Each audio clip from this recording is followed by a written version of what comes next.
भैया hello everyone, आज अपन लोग पढ़ेंगे टाइप्स ऑफ प्लान। प्लान कितने तरह के होते हैं, ठीक है। दो बता रखे हैं यहाँ पर, एक सिंगल यूज़ और एक स्टैंडिंग। नाम में ही मीनिंग है बच्चों। सिंगल यूज़ प्लान वो होता है जिसे एक बार ही हम यूज़ करते हैं, ठीक। एक बार यूज़ किया बस, उसके बाद फिर नया बनाना पड़ेगा। और स्टैंडिंग इसका उल्टा होता है, एक बार बन गए अब सदाबहार, ठीक है। बता रखा है, देखो एक एक चीज़ पढ़ के समझते हैं। They are made for handling unique और नॉन रिपीटेटिव प्रॉब्लम। ऐसी प्रॉब्लम को हैंडल करने के लिए बनाया जाता है जो पहली बार ही आई है, नॉन रिपीटेटिव नेचर की, ठीक है। पहली बार आई है, अब बार बार ऐसा नहीं है बार बार ही आएगी, ठीक है। पहली बार चालान बनाया, अब अपन सुधर जाएंगे, ऐसा नहीं है बार बार ही चालान बनेगा, ठीक है। हाँ, तुम तो यही चाहते हो। Also known as specific plan. याद रखना बच्चों, सिंगल यूज प्लान को स्पेसिफिक प्लान भी बोलते हैं, इसलिए याद रखना बच्चों, क्योंकि स्पेसिफिक प्लान के नाम से पूछेगा जानबूझ के। तुम बोलोगे ये कौन सा आया सिंगल, और ये पढ़ा है स्टैंडिंग, स्पेसिफिक कौन सा आया? स्पेसिफिक बोलते हैं, पर्टिकुलर एक ही चीज़ के लिए होता है ना, इसलिए स्पेसिफिक बोलते हैं बच्चों। अगर इसे स्पेसिफिक बोलेंगे तो फिर ये जनरल हो गया, ठीक है। It become obsolete after its purpose has been achieved. बढ़ो आगे, बचकाई लाइनें समझाओ तो हिंदी में। They include programme, project and budget. तो बजट के बारे में बात करूं, ठीक है, जिसका चैप्टर तुमने पढ़ रखा होगा मैक्रो में, अभी पढ़ा रहे। बजट होता है स्पेसिफिक, एक पर्टिकुलर चीज़ के लिए बजट बनाया, यानी कि मान लो मेरी शादी के लिए बजट बनाया, ठीक है। शादी खत्म, प्लान खत्म, ठीक है। अब दूसरी शादी करूंगा तो बच्चों एग्जाम्पल दे रहा हूं, तो दूसरा बजट बनाना पड़ेगा फिर, ठीक है। इसलिए करूंगा ही नहीं, अब करूंगा ही नहीं बोला। स्टैंडिंग प्लान, अब आते हैं स्टैंडिंग प्लान में। They are made for situation which are of repetitive nature. Repetitive nature की सिचुएशन के लिए होता है, ठीक है। जैसे यहां पर रुकने के बाद अब सीधा यहां आता हूं, जैसे rule student are not allowed to standing at balcony. Balcony में तुम लोग खड़े नहीं रह सकते, ठीक है। लोगों को लगता है मैंने डायरेक्ट फ़ोन नहीं उठाया तो व्हाट्सएप पे उठा लूंगा। आओ बच्चे मेरी बात सुनो। बालकनी में खड़े होने का रूल नहीं है बच्चों का, ठीक है। अब ये है they are made for situation which are of repetitive nature. ये रिपीटेटिव नेचर की सिचुएशन के लिए, ठीक है। जहाँ बालकनी खुली मिली, मस्त बारिश हो रही है, बच्चे लोग चले गए माहौल मौसम का मजा लेने, ठीक है, अलाउ नहीं है। आई बात समझ में? क्लास में तुम पढ़ रहे हो, क्लास सारी खत्म होगी, जितनी भी क्लास तुम पढ़ने आए हो, उसके बाद ही तुम जा सकते हो। उसके पहले कोई चाय वाय पीने जाए, ये अलाउ नहीं है, ये रूल है यहाँ का, समझ रहे हो तुम लोग? तो ऐसे रूल को फॉलो किया जाएगा, ये रिपीटेटिव नेचर के लिए। जब जब ये प्रॉब्लम आएगी ये रूल अप्लाई होगा, पेनल्टी चार्ज की जाएगी और जो भी एक्शन हो एक्शन लिया जाएगा। आई बात समझ में? बिजनेस में भी काफ़ी रूल बनाते हैं, ठीक है। ये करना अलाउ नहीं है, इस जगह पे, इस एरिया पे इसे पहने बिना, इस ड्रेस को पहने बिना आना अलाउ नहीं है, ठीक है। कोई केमिकल वगैरह का काम चल रहा होता है, नुकसान कर देगा स्किन वगैरह को, तो उसका पूरा रूल बनाया जाता है, ठीक। यहाँ पर स्मोकिंग अलाउ नहीं है, कैंपस में कोई भी स्मोकिंग नहीं करेगा, इसका यूज़ नहीं करेगा, उसका यूज़ नहीं करेगा, ऐसे रूल बनाए जाते हैं। ये रिपीटेटिव नेचर के लिए बच्चों, जब भी ऐसी कंडीशन मिलेगी देखने को, उस पर्सन के खिलाफ स्ट्रिक्ट एक्शन लिया जाएगा। तो क्या बोला, स्टैंडिंग प्लान कौन से प्लान होते हैं? They are made for situation which are of repetitive nature and so are use over and over again and again, ठीक है, बार बार यूज होते रहते हैं। Also known as repetitive use plan. It has a wide scope and it is made for repetitive use. इसका scope बड़ा होता है, मतलब ये हर चीज़ को कवर कर लेता है, ठीक है। सबसे पहले पढ़ते हैं ऑब्जेक्टिव। क्या पढ़ रहे हैं बच्चों अपन? टाइप्स ऑफ प्लान, ठीक है। बच्चों टाइप्स ऑफ प्लान के अंदर दो ब्रॉड कैटेगरी है, एक सिंगल यूज और एक स्टैंडिंग। बच्चों टाइप्स ऑफ प्लान जो है ना, वो ये है, ये ऑब्जेक्टिव है, स्ट्रेटेजी है, पॉलिसी है। क्या ये टाइप्स ऑफ प्लान? याद रखना बच्चों, एग्जाम में आया टाइप्स ऑफ प्लान क्या है, तो ये है टाइप्स ऑफ प्लान। ये objective, strategy, policy, procedure, method. क्या बोला? Policy, procedure, method. ये देखो ये रहा पॉलिसी, प्रोसीजर, मेथड, रूल। जो तुम पढ़ रहे हो ना बच्चों, इनको अपन ने दो ब्रॉड कैटेगरी में रखा है। जो भी अपन तुम पढ़ रहे हो नाम, ये सारे नाम जो तुम पढ़ रहे हो, इसको अपन ने दो ब्रॉड कैटेगरी में रखा है। ब्रॉड कैटेगरी है बच्चों सिंगल और स्टैंडिंग, ठीक है। जिनके नेचर सिंगल यूज जैसे है उसे इसमें रखा है। किसके नेचर है सिंगल यूज जैसे? Programme, project, budget. ये रहा बच्चों, ये रहा प्रोग्राम और ये रहा बजट। प्रोजेक्ट पे कोई भी नहीं है तुम्हारे उसमें नहीं है सिलेबस में प्रोजेक्ट, ठीक है। तो प्रोग्राम और बजट, इसको किस में रखा? सिंगल यूज में। अब क्या आया? रूल, मेथड, प्रोसीजर और पॉलिसी। ये देखो बच्चों, ये रूल, मेथड, प्रोसीजर और बेटा इसको किस में रखा? दिख रहा है? स्टैंडिंग में रखा ना इसको। अब कुछ ऐसे बताऊंगा इसको कहीं रखा ही नहीं है, क्योंकि वो सिंगल यूज और स्टैंडिंग दोनों में ही नहीं आते। वो क्या है? ऑब्जेक्टिव, स्ट्रेटेजी, बस। ऑब्जेक्टिव और स्ट्रेटेजी किस में नहीं आता? ना सिंगल यूज में ना स्टैंडिंग, ठीक है। अब एक और चीज़ देख लो बच्चों, कितने होने चाहिए पॉइंट्स? एक है प्रोग्राम, एक होना चाहिए बजट, दो, तीसरा पॉलिसी, चौथा प्रोसीजर, पांचवा मेथड और छठा रूल। 6 हो गए, 2 तो किसी में भी नहीं आ रहे, ठीक है। तो 6 के बाद 2, 8 होने चाहिए ना। तो ये पूरे पॉइंट 8 मिलेंगे तुम्हें ऑब्जेक्टिव से। 8 ही है ना। तो अब अपन 8 चीज़ पढ़ते हैं। तो 8 चीज़ के बारे में समझ गए। जो अपन पढ़ने जा रहे हो क्या है, वो इसके ही पार्ट है बच्चों, ठीक है। 8 जो चीज़ अपन पढ़ने जा रहे हैं, सबसे पहले बात करते हैं अपन ऑब्जेक्टिव की। करें start. Objective can be said to be a desired future position. Tick लगा रखा है बस, तुम्हारे नोट्स में भी लगा हुआ होगा, ठीक है। मेहनत बच गई, बस ये लाइन याद रखनी है।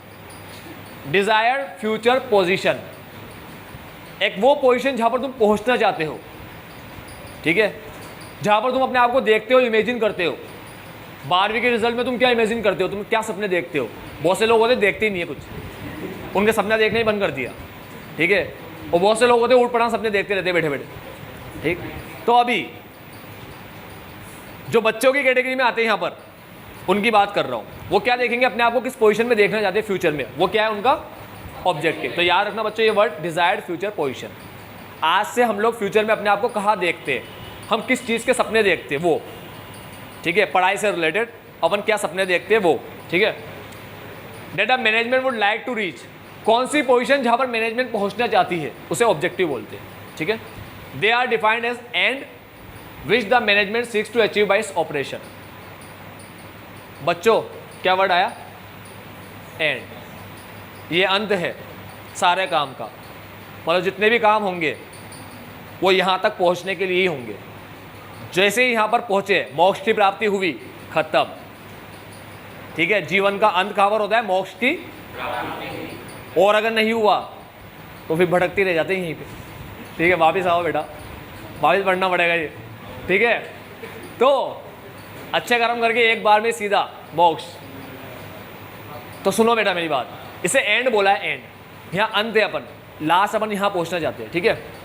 फॉर एग्जाम्पल ऑब्जेक्टिव के एग्जाम्पल बता रखे। कौन कौन से एग्जाम्पल है? इंक्रीजिंग सेल बाय 10%, हम चाहते हैं हमारी सेल 10% बढ़े। हम चाहते हैं हमारी सेल 1 लाख से 2 लाख हो जाए, ये ऑब्जेक्टिव है, ठीक है। अपने एग्जाम्पल में अगर 10% होता तो 1 लाख से 1.10 हो जाता, सही है ना। अगर अपने उसमें 10% होता।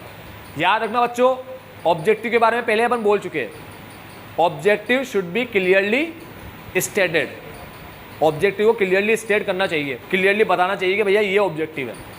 ऐसा मत बोलना सेल बढ़ाना है, ये हमारा ऑब्जेक्टिव है, ऐसा मत बोलना। क्योंकि 1 लाख से 1,100,000 भी कर दोगे तो भी सेल बढ़ना हो गया।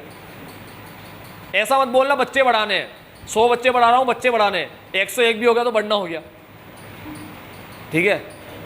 मगर ये बढ़ना होता है, तुम ही जानते हो, 100 से 101 बढ़ना हो गया क्या, ठीक है। बच्चे बढ़ाने हैं मतलब 150 करने, 120 करने, 200 करने, 250 करने, ये ऐसा होता है ऑब्जेक्टिव। आई बात समझ में? आओ। Earn 20% profit from business, business से 20% प्रॉफिट कमाना है, ये ऑब्जेक्टिव होते हैं। अब they represent the end point of planning, planning का अंत है ये। They are usually set by the top management, इसको सेट करता है। They need to be express in specific term, यानी कि क्लियरली एक्सप्रेस होना चाहिए प्रॉपर वे में, ठीक है। स्ट्रेटेजी की बात करते हैं। आओ समझते हैं स्ट्रेटेजी क्या होता है। स्ट्रेटेजी ऐसा वर्ड है, शायद तुमने अपनी लाइफ में कोई शायद ही कोई ऐसा बच्चा उसे ना सुना तो होगा ना वर्ड स्ट्रेटेजी, ठीक है? हाँ सुना है ना? मुझे लगा तो ऐसे कि सर मैंने नहीं सुना। तो स्ट्रेटेजी का मतलब होता है कि जो ऑब्जेक्टिव है उसे अचीव करने के लिए क्या सोच रहे हो, क्या तरीका बना रहे हो, क्या फॉर्मेट बना रहे हो, उसे स्ट्रेटेजी बोलते हैं, ठीक है? आर्मी वगैरह, डिफेंस वगैरह, मिलिट्री वगैरह में बहुत यूज़ किया जाता है। स्ट्रेटेजी बनानी है इनको हराने के लिए, ठीक है, ये मिशन पूरा कंप्लीट करने के लिए, तो सारे आर्मी वाले स्ट्रेटेजी बनाना शुरू कर देते हैं। भाई क्या करना है, कैसे अटैक करना है, कैसे करेंगे, क्या करेंगे। अभी बन रही है स्ट्रेटेजी रशिया वगैरह में, यूक्रेन वगैरह में, ठीक है? हम भी स्ट्रेटेजी बनाते हैं, भारत के लोग, सरकार स्ट्रेटेजी बनाती है कि भारत बहुत अमन में चल रहा है तो कैसे परेशान करें इनको, लाओ अग्निपथ, ठीक है? अग्निपथ चल रहा है अभी, पता ही नहीं होगा, पता है? नहीं, क्लास के बाद, अभी रिकॉर्डिंग चल रही है। I strategy provides the broad outline. I strategy provide the broad outline. Strategy बता देगी कैसे काम करना है ऑब्जेक्टिव को अचीव करने के लिए। ऑब्जेक्टिव तो एंड पॉइंट है जहाँ हमें पहुँचना है, ठीक है? अब वहाँ कैसे पहुँचे, कौन ले जाएगा हमें वहाँ तक? स्ट्रेटेजी लेकर जाएगी बच्चों। तुमने डिसाइड कर लिया भैया तुम्हें यहाँ तक पहुँचना है, तुम्हें ये लाना है, तुम्हें इतने नंबर लेकर आना है, अब वहाँ कैसे पहुँचोगे? तो स्ट्रेटेजी हो जाएगी तुम्हें। Broad outline of an organisation business. Business का ब्रॉड आउटलाइन होता है। ब्रॉड आउटलाइन मतलब होता है इसके अंदर रहकर काम करना है अपन को। फिर क्या बोलता है? It is a comprehensive plan. Strategy को कॉम्प्रहेंसिव प्लान भी बोलते हैं, ठीक है? एक पूरा प्लान की तरह होता है ये, कि ऐसे जाएंगे, ये करेंगे, फिर ये काम करेंगे, इस टाइम पे ये स्कीम लेकर आएंगे, इस टाइम पे ऐसा करेंगे, तब जाके अपन अपने ऑब्जेक्टिव को अचीव कर पाएंगे। It is a comprehensive plan for accomplishing an organisational objective. कहा ना, ऑब्जेक्टिव अचीव करने के लिए बनाए जाते हैं। This will include 3 dimension. पहला, determining long term objective. Long term objective क्या है बच्चों? मैंने तुम्हें कहा था 12th पास करना है तुम्हारा शॉर्ट टर्म ऑब्जेक्टिव है, इस साल का ऑब्जेक्टिव है। और CA बनना, MBA बनना, और भी कुछ आगे तुमने सोचा हो वो बनना, वो तुम्हारा लॉन्ग टर्म ऑब्जेक्टिव है। आई बात समझ में? Adopting a particular course of strategy का पार्ट है बच्चों, ठीक है? कोई particular course of action select करना, ये स्ट्रेटेजी का पार्ट है। जैसे एप्पल की स्ट्रेटेजी क्या है? क्वालिटी देना, ठीक है? एप्पल सिर्फ क्वालिटी पे वर्क करता है। पार्ले जी की स्ट्रेटेजी क्या है? पार्ले जी की स्ट्रेटेजी अवेलेबिलिटी एंड अफोर्डेबिलिटी। क्या है? Availability and affordability. छोटे छोटे गांव वगैरह, कहीं भी गली मोहल्ले में कहीं भी घुस जाओ, पार्ले जी ज़रूर मिल जाएगा, कुछ मिले ना मिले, ठीक है? अवेलेबिलिटी बोलते हैं इसको। मतलब कहीं भी चले जाओगे ना, छोटे छोटे गाँव में भी, और बिस्किट की डिमांड करोगे तो कोई बिस्किट हो चाहे ना हो, पार्ले जी ज़रूर दे देगा तुम्हें। और अफोर्डेबिलिटी मतलब सस्ता आता है, तुम अफोर्ड कर सकते हो, कोई महंगा नहीं आता। 30 रुपये का पैकेट या 50 रुपये का पैकेट, 2 रुपये का, 3 रुपये का, 4 रुपये का, कितने का भी आ जाता है, 2 का भी आ जाता है शायद पैकेट, आ जाता है 2 का, 2 का और 5 का आ जाता है पैकेट, ठीक है? और 2 का पैकेट रखा है इसलिए उसने, पहले ज़्यादा थे बिस्किट, अब कम कर दिए उसने, लेस को देख के। आओ बच्चों, समझ गए? Adopting a particular course of action, allocating resources necessary to achieve the objective. अब ये जो कोर्स ऑफ एक्शन तुमने सेलेक्ट किया, कोर्स ऑफ एक्शन जो तुमने सेलेक्ट किया, अब उस पर वर्क करना है ना, तो उसको काम करने के लिए, उस पर काम करने के लिए तुम्हें रिसोर्स चाहिए, तो रिसोर्स को एलोकेट करना, जो रिसोर्स की ज़रूरत है उसको अवेलेबल कराना, ठीक है? क्या लिखा है बच्चों? It defines the organisation direction and scope in the long run. Strategy ही डायरेक्शन देता है, समझ गए? एक बार स्ट्रेटेजी बना ली ना, अब उसी डायरेक्शन में चलना है अपन को। स्ट्रेटेजी हमें क्या देता है? डायरेक्शन। तो स्ट्रेटेजी के बारे में 3 बड़ी चीज़ पता पड़ी।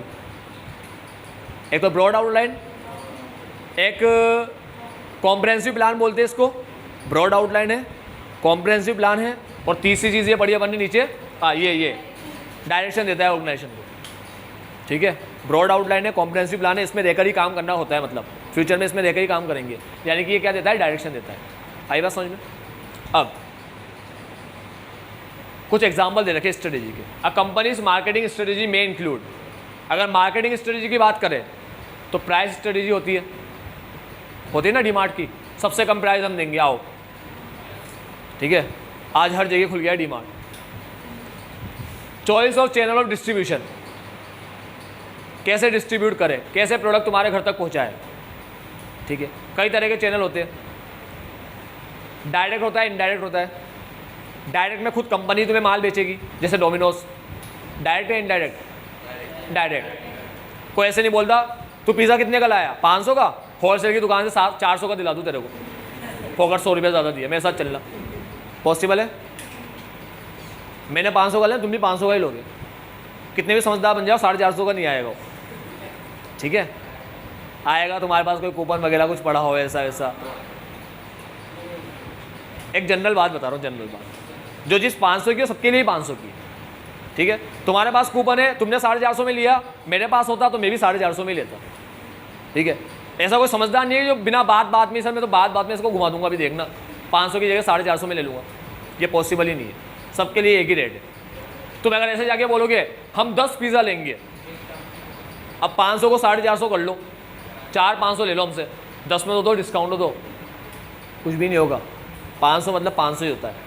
ठीक है, चॉइस ऑफ एडवर्टाइजिंग मीडिया, कौन कौन से मीडिया से का यूज़ कर रहे हो तुम एडवर्टाइजिंग करने के लिए। सोशल मीडिया है, टीवी पे ऐड है, रेडियो पे ऐड है, बैनर लगा दिए, पोस्टर लगा दिए। आएगा समझ में? ये ऐड वेड देख के कुछ याद आता है क्या तुम्हें? है ना, देखो मत करेगा याद। आओ बच्चों, पॉलिसी पे आ जाओ। पॉलिसी क्या होता है बच्चों? लाख रुपए का वर्ड है बच्चों ये। पॉलिसी है जनरल गाइडलाइंस। क्या है? General guidelines. जनरल गाइडलाइंस है, तुम्हें सोचने की जरूरत नहीं पड़ेगी, खुद का दिमाग लगाने की जरूरत नहीं है।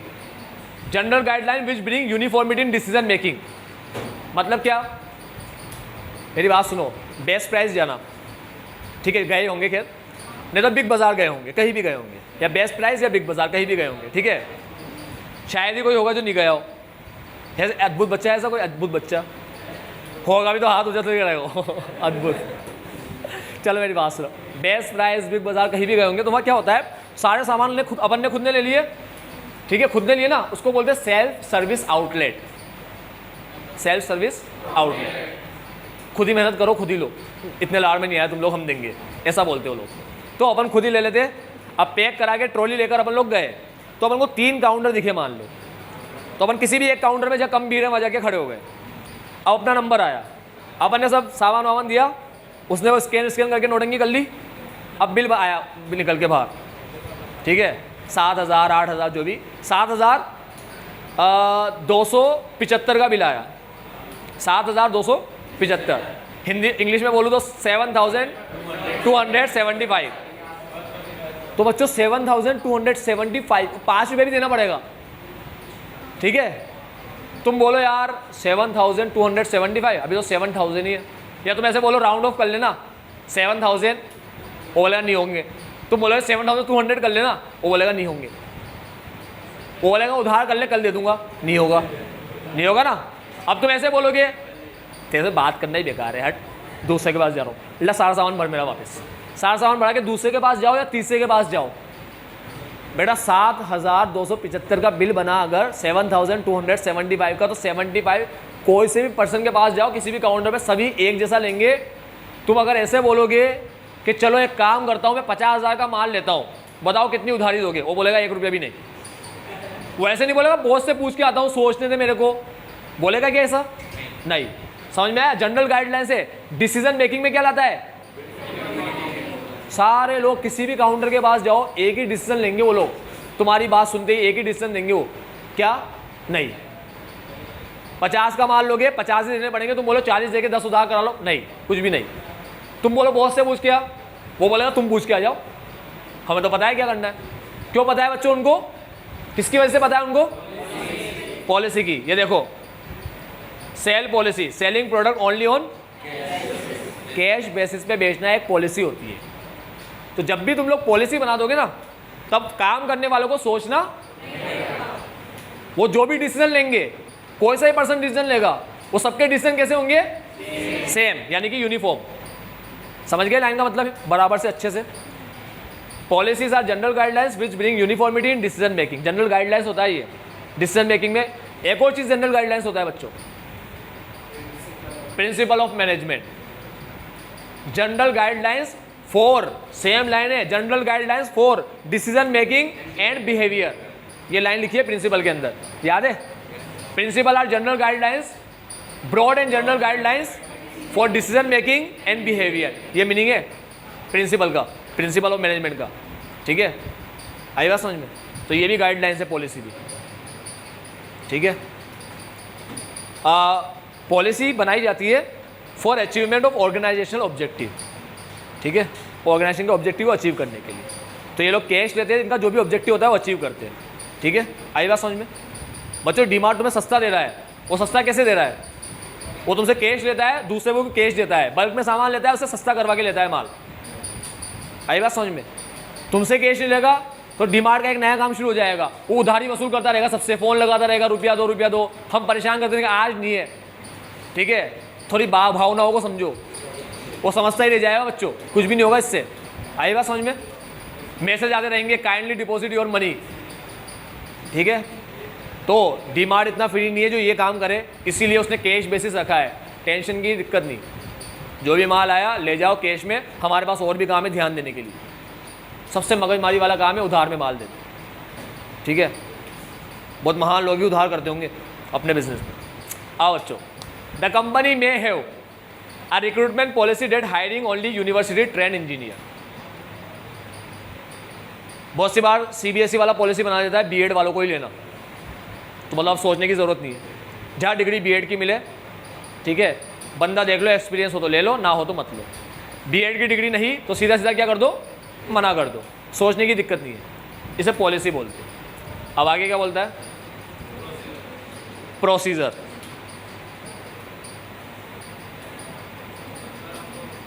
पॉलिसी के बाद रूल पढ़ा रहा हूँ बस लास्ट। ठीक है, रूल पढ़ाता हूँ आखिरी। रूल के बाद इन दोनों को कल साथ में पढ़ाऊंगा, प्रोसीजर और मेथड को मंडे को साथ में पढ़ाऊंगा। ठीक है, मोस्ट प्रोबेबली मंडे को अपन इसको खत्म कर देंगे। तो रूल ध्यान से सुनना क्या होता है। Rules are specific statement. बच्चों वो जनरल था, ये स्पेसिफिक है। ठीक है, तो जनरल गाइडलाइंस है, ये स्पेसिफिक स्टेटमेंट है।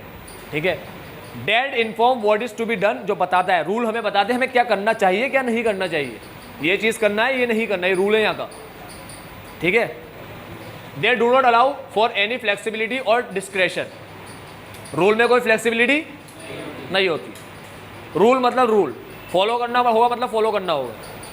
तुम बोलो ऐसा कर लो, नहीं आज चलेगा, ठीक है, आज हमारा मन नहीं हो रहा काम करने का, आज चलेगा, आज हमें छोड़ दो, नहीं, जो रूल है उस रूल को फॉलो करना पड़ेगा।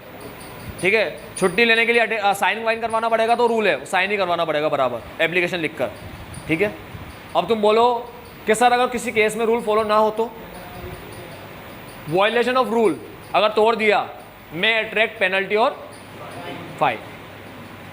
आई बात समझ में? पेनल्टी लगेगी, फाइन लगेगा। फॉर एग्जाम्पल क्या लिखा है, students are not allowed to stand at balcony में तुम्हें खड़ा नहीं होना। ठीक है, ये रूल है, मतलब रूल है, ये फॉलो होगा। ऐसे ही रूल बिजनेस के भी होते हैं। तो अपन ने क्या पढ़ा, ऑब्जेक्टिव पढ़ा, जो एंड होता है डिजायर्ड फ्यूचर पोजीशन होती है, जहां पर हमें पहुंचना है, डिजायर्ड फ्यूचर पोजीशन, ये है ऑब्जेक्टिव।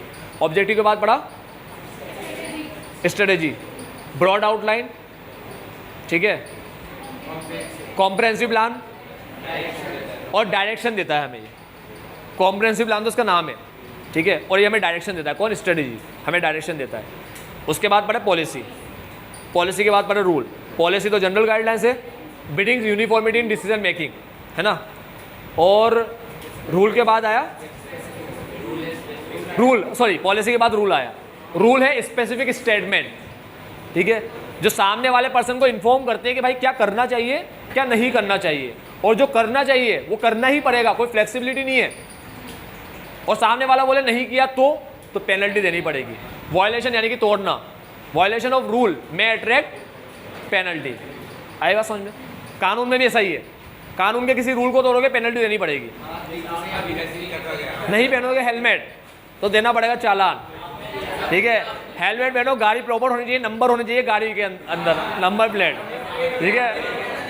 पुलिस वालों को बत्तियां नहीं देनी, पीछे पड़ के आ रहा हूं। आज के लिए इतना ही बच्चों, bye bye, take care, have a nice day और have a nice Sunday, enjoy करो, मजे करो, धूम मचाओ, आग लगा दो, और मंडे को आओ तो फिर वापस वही पढ़ना शुरू मेहनत के साथ। बाय।